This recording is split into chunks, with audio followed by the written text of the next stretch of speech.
Excuses come in many shapes and sizes, and there is one excuse that I hear all the time that's stopping business owners from achieving the success that they want and that they deserve. Now, this excuse is cunning, and it doesn't really look like an excuse, but it is. Now, tune into this episode where we bust open how dangerous the "my business is different" and the "that won't work here because" mindsets are, and why you must bust through these excuses. It's so much easier to just say, I can't, than to figure out a way that you can. Yeah, I get it, but that won't work. It's just too hard. You can't do it. It won't work for me. It's too hard. We're different. Everything we do is different. It's a small town. There's not much work on. And then they're in the city and they're like, oh, it's a big town. You know, there's too much competition. Like, dude. Like. Oh, our work's so complicated. It's impossible for us to delegate and get other people to help. Like, I have to do it because it's so complicated. No one else can do it. Really? You're the only person who could ever do it in the world? If you stop making excuses and start taking action, you'll generate growth and change in your business and in your life. Alrighty, welcome to the podcast. Tony Fraser-Jones here, the host, with my good mate Phil Smith. How you doing, my man? Mate, always good, always good. Coming in hot. You are, mate. Excuses. Yeah. Let's not have any. Let's get into it. Yeah, let's do it. Basically, I think everyone thinks their business is a little bit different, right? Or, you know, that they and their personal circumstances are different. It's a pretty natural thought. And, you know, this can cause us to feel like our situation is special, or, you know, that what works for other people won't work for us. And, you know, this comes up all the time when you're coaching people, right? Like it's all the time. Yeah, it's like we'll talk about a situation, we'll talk about some options, and it's like, yeah, I get it, but that won't work because of X, Y, and Z. Insert excuse here. Yeah, my town is different, my clientele is different, my niche is different, my trade is, insert problem here. Yeah, that's right. And look, I get it. The problem is here is that I know that everyone is special for sure. I mean, you're definitely special, and I appreciate that about you. Beautifully and fearfully made, mate. That's right. There you go. Hey, you've been reading the good book. I like to hear that. That's it. But it's highly unlikely that anyone listening is that special that what we're talking about won't apply to their business. Absolutely. And that what works for pretty much everyone else won't work for your business. And I know that's probably hard to hear, but I can tell you after coaching thousands of business owners that there is some stuff that just works, and often we've got to get out of our own way to actually make it work. And that's understanding that the things we're coming up with are actually excuses. And it's really it's an attitude or a belief that we have that causes us to get stuck, and we think it's real, but it's actually, you know, it's a belief or a value dressed up as an excuse. And this is a big problem because it keeps you stuck. It stops you moving forward when you could move forward if you looked at it a different way. And what we'll do today is, you know, talk about how this is an excuse, why it's such a problem, and how we can actually bust through this issue, because it's very important that you do. Otherwise, you'll find yourself stuck, and life and business going to pass you by. Yeah, absolutely. I'm sure you got a story to kick us off. I do have a story. Back in the early 1900s, you know, just before I was born, mate. Well, Arguable, yep. Making car manufacturing, really slow and laborious process. And people who did it, they looked at it as like a craftsman's job. So, you know, you'd have a car, that was the centerpiece, and everyone would crowd around and build that car, and it was done by skilled professionals, and everyone thought that was the way it should be done. No one thought you could do it a different way. You know, this is other ways of manufacturing just wouldn't work for cars because it was too technical, it was too difficult, it was too skilled. There was all these reasons, you know, insert excuse here why it couldn't be done different. But Henry Ford didn't buy into that mindset. He had a completely different view, and he looked outside the industry for inspiration. He saw that the meatpacking industry actually was very different. It used conveyor belts and moved things through the process, you know, products to different stations to have the work done on them. And he thought, well, why can't we apply that same principle to car manufacturing? And, well, as we know, he did. And he completely changed the face of modern production and obviously car manufacturing, you know, despite lots of skepticism when he first implemented it in 1913. And the result, well, production time dropped from, you know, sort of 12 hours to 90 minutes for a car. And the results for obviously his business were enormous, but also for society. Costs plummeted, car ownership skyrocketed, and the Ford Motor Company just dominated industry for decades and is still, you know, a big player in the car manufacturing industry. So you've got to be careful about the stories you tell yourself about why things won't work, because you might just be wrong. Yeah, absolutely. And instead of going from like this won't work to how can this work is a very powerful thing, and I think a lot to learn there from old Henry. Henry Ford. But yeah, definitely if we can get stuck in that mindset of my business is different, we run into a whole lot of problems. So should we dig into that? Yeah, I mean the big thing is you just literally get stuck in the way you're doing things, and you create a limit for what's possible, and that stops the growth of your business. Because you don't take any more action because you don't think it's possible, and your business sort of stagnates, which can result in a bunch of things: poor profit, poor cash flow, can leave you to being overworked, burnt out, and frustrated because you can't create a lifestyle because you just think it's impossible. Maybe, there's no people to employ here, or no one wants to work. There's all sorts of things that come up there. And what I find, this really flows through, is if you're in this mindset of that, hey, this won't work here for, insert excuse here, you actually create a culture of excuses in your business.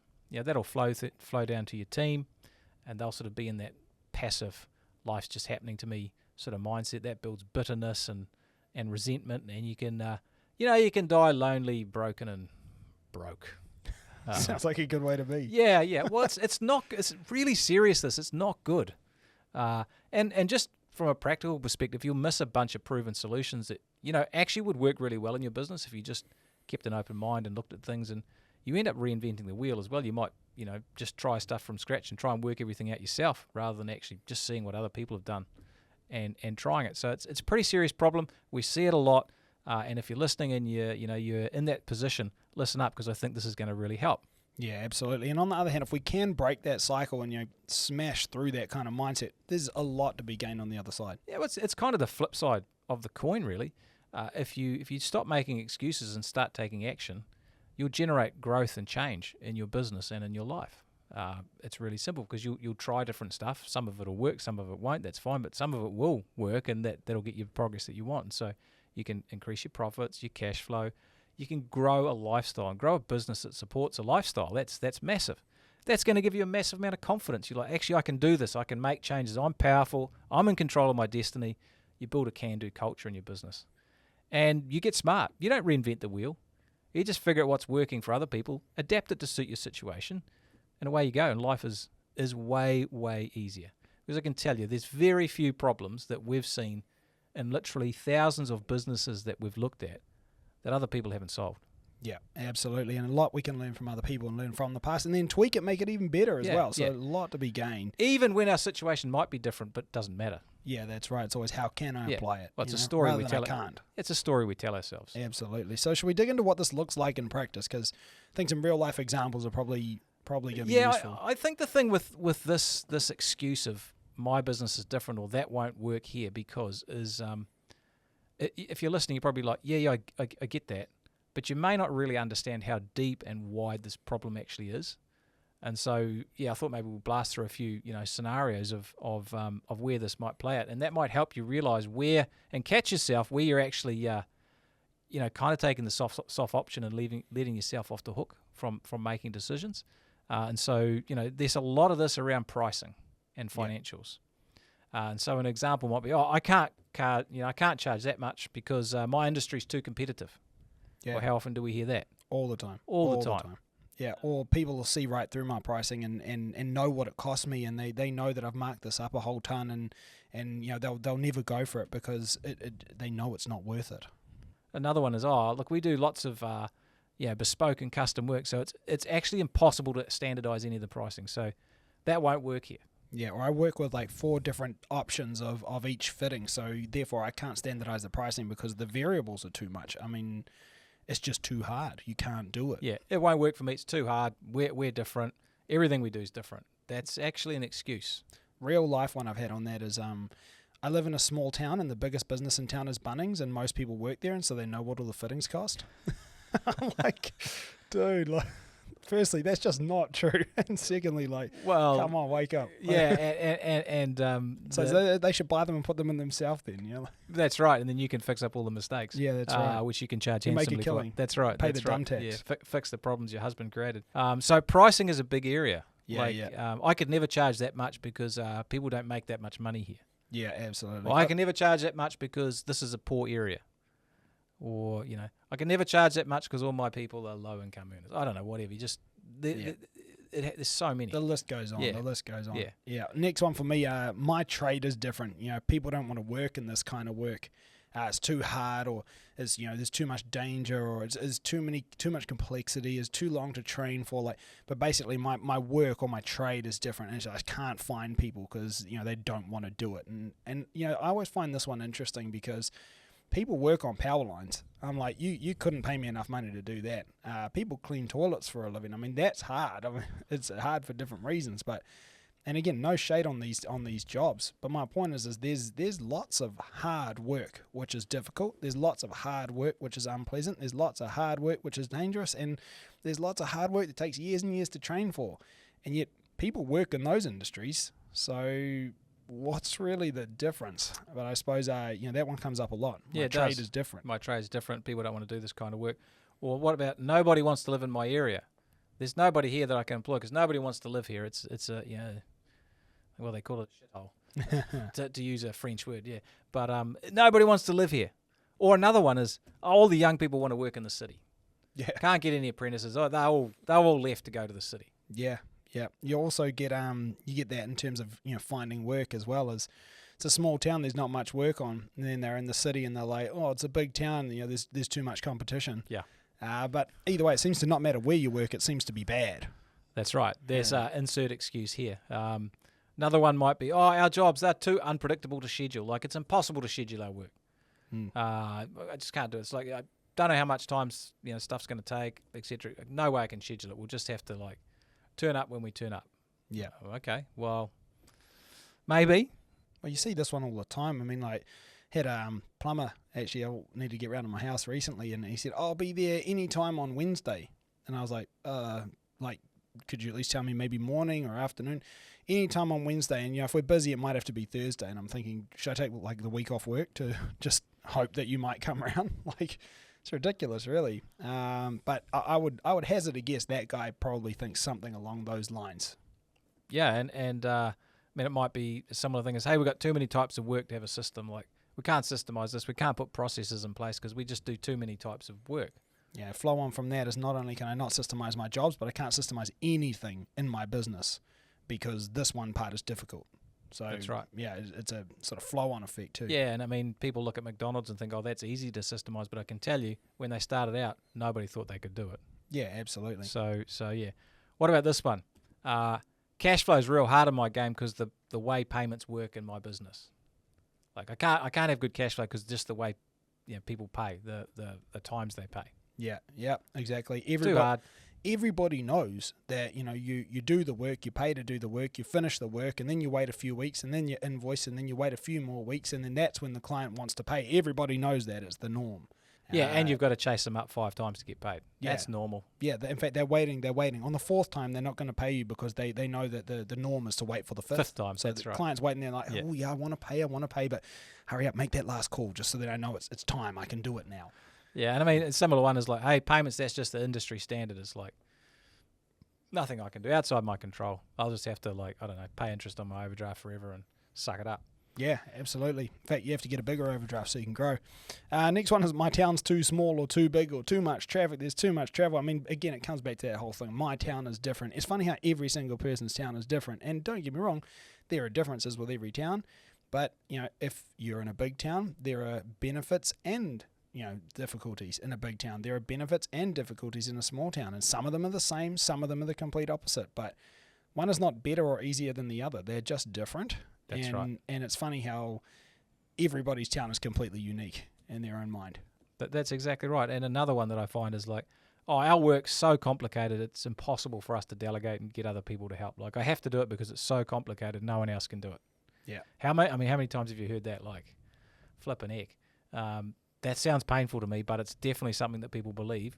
And I'm not denying that some work is complicated, but really? You're the only person who could ever do it in the world? I'm the only person who ever knew how to price this type of work, and therefore I can't get an estimator. And, not only that, but I was actually born with this God-given skill of this very, very difficult pricing method that only I will ever understand because I'm a mathematical genius with, the perfect process that I also can't articulate or train anyone on.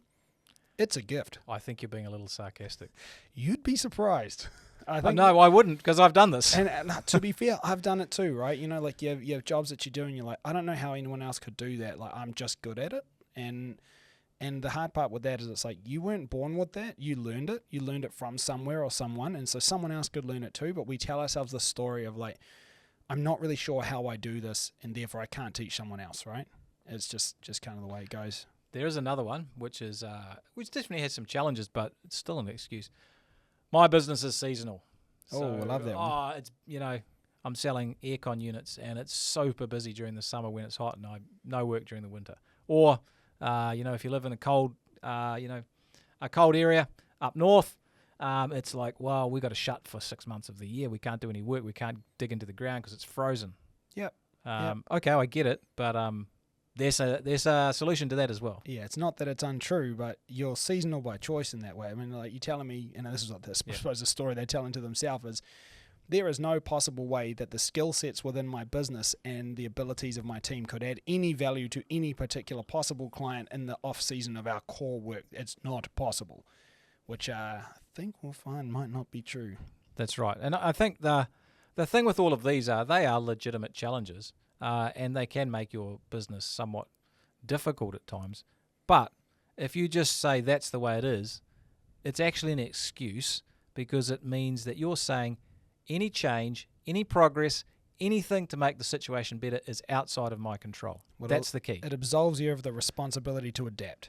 And that's right. I think actually that's a big thing to really dig into here, because a lot of people, the reason we fall on excuses is not because we're unresourceful or a bad person or anything like that, but we chuck these excuses out there to absolve ourselves of the responsibility for taking ownership of change or adaptation or finding workarounds. It's so much easier to just say I can't than to figure out a way that you can.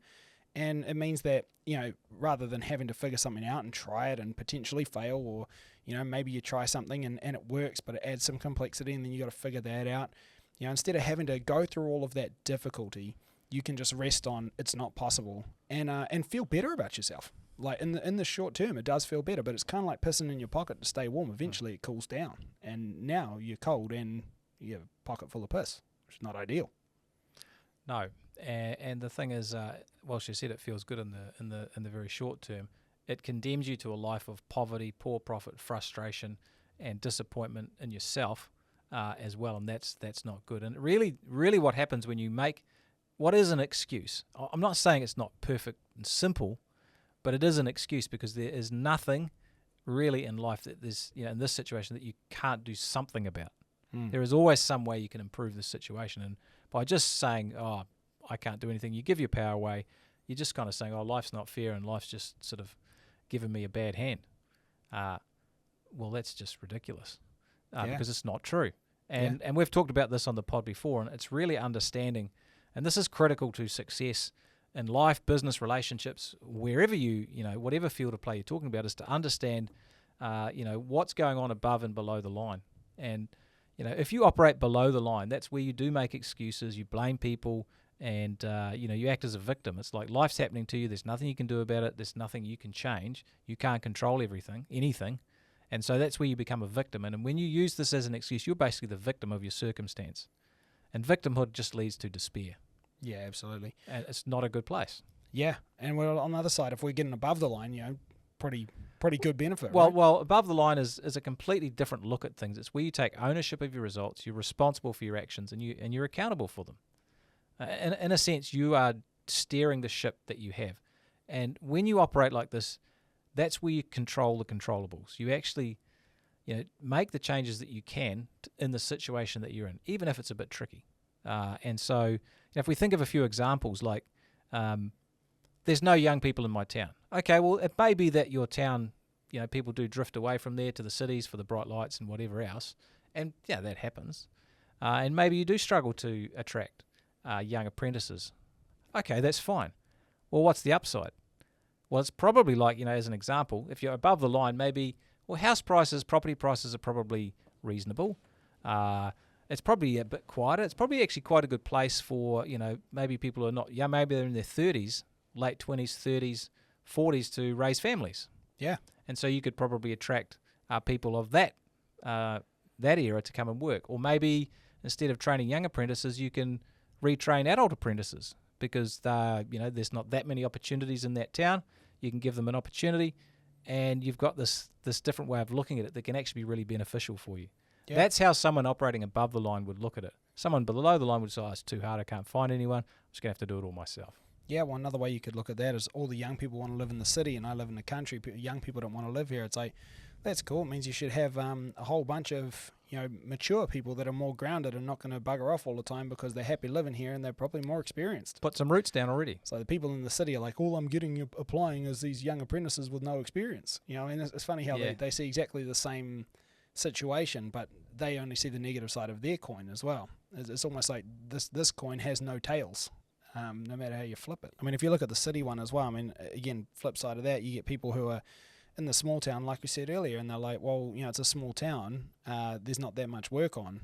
Whereas you could say there's a small town, there's not that much competition for the work that's here. The people in the big town or the city are like, hey, look, we're in the city, there's so much competition, it's hard to compete. Whereas you could also say, yeah, but there's also so much work that, there's plenty to go around.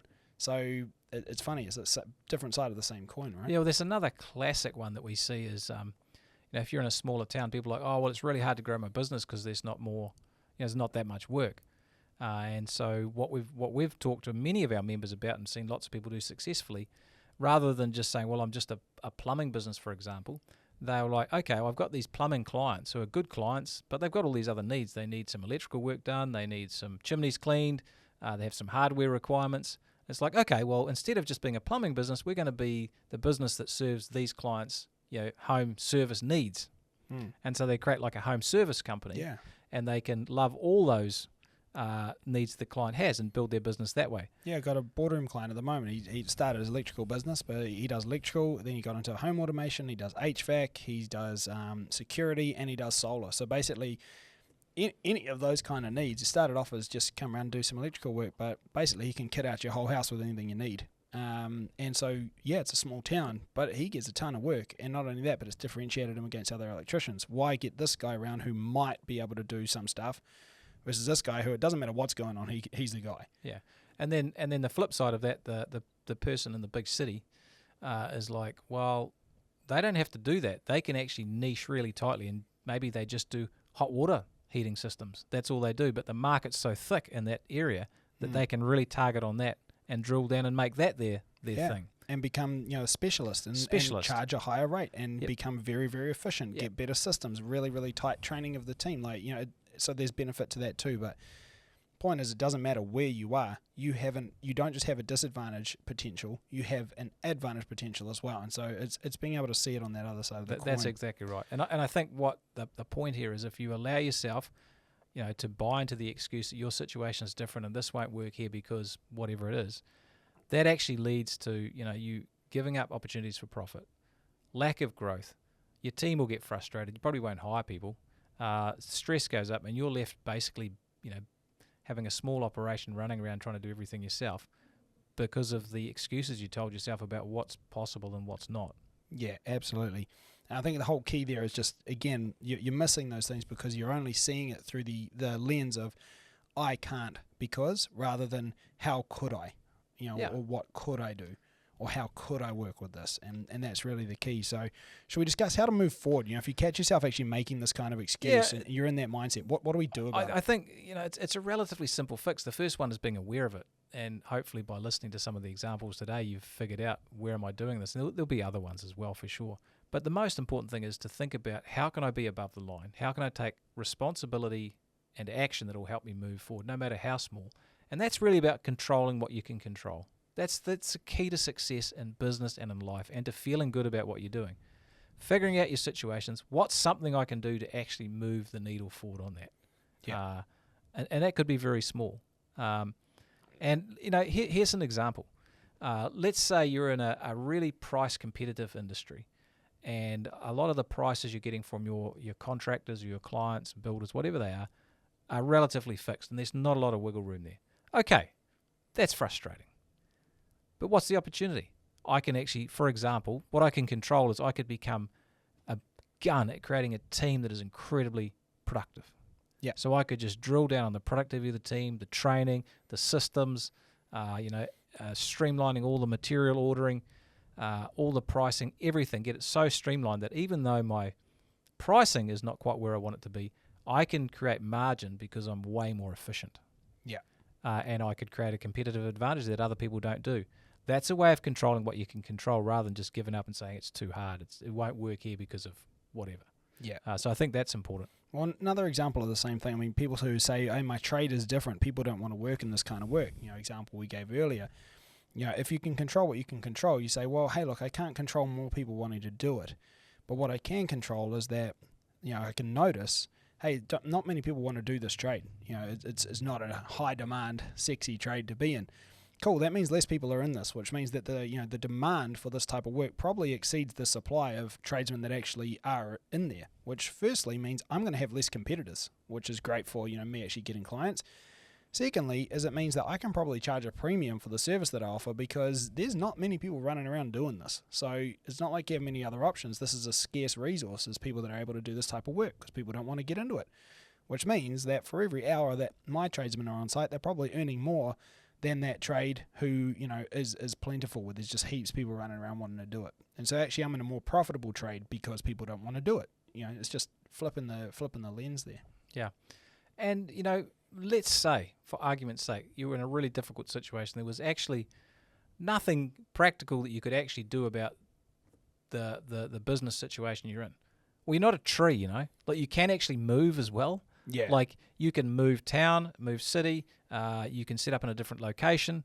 Like, you are not a tree. And so just to say, oh, it's too hard, I can't do anything, it's too hard, is absolute rubbish. There is always an option. And sometimes you have to take that option. I'm not saying it's always easy, but if you want the success that you talk about, then you have to take those options. Yeah. And I don't know who said that you're not a tree, you can move, but I really like it. Yeah, absolutely. Because it's true. And so it's just about looking for the opportunity in the situation. Yeah. And I think, what we find when we talk to people, isn't it? It's like, if you're stuck, sometimes it's because you spend too much time looking at your own navel. You actually need to, lift your head up and look around at what other people are doing and other businesses. Yeah. And that might be, business associations. It might coaching groups like $1 Million Tradie. This is what we do a lot. It's like the community that we run is incredibly powerful because the people who come into our program aren't like, they're not any more special. They are special, but any more special in terms of the skills they have, but they have a slightly different attitude. Yeah. And that is they're willing to look at what other people are doing and they get inspiration from that. And so when they come to a boot camp or an event and we're handing out black belts where people are being awarded their black belt for achieving $1 million net profit in a business, not revenue, but net profit, people are like, wow, that's a thing. Yeah. Like, and he's from a town just like mine. Yeah, and I trade probably just like mine. don't have any excuse for why I can't do it because I can see someone else do it. Yeah. And so that's very important. If you find yourself stuck, you've got to look around at what other people are doing to see that this stuff is actually possible. And that really does help lift you out of your own sort of funky headspace. Yeah. And put you on the front foot. I think for me, just lastly, I also just try to play this game with myself because I think everyone experiences this. Like me and you experience this too. Obviously, everyone has their their limiting beliefs from time to time, and I find if I catch myself doing it, I try to force myself to argue for the other side, and I'll just write down as many reasons why I could be wrong, or essentially ask myself the question: if I had to look at this completely in the opposite way, what would that look like? Now, I always think of this story. And salesman tasked with selling shoes over in Africa, and he goes over and he looks around, and he comes back to his his company over in the States, and he's in dismay. He's like, it's never going to work. Nobody there wears shoes. So second salesman goes over, and he comes back jubilant, and he's like, this is going to be too easy. Nobody there wears shoes, and like. I try to remind myself of that. It's like literally the same problem, same issue, same circumstance. They just looked at it differently. And so I just try to tell myself, if I'm really stuck on something, if I had to look at this from the other side of the coin, what would that look like?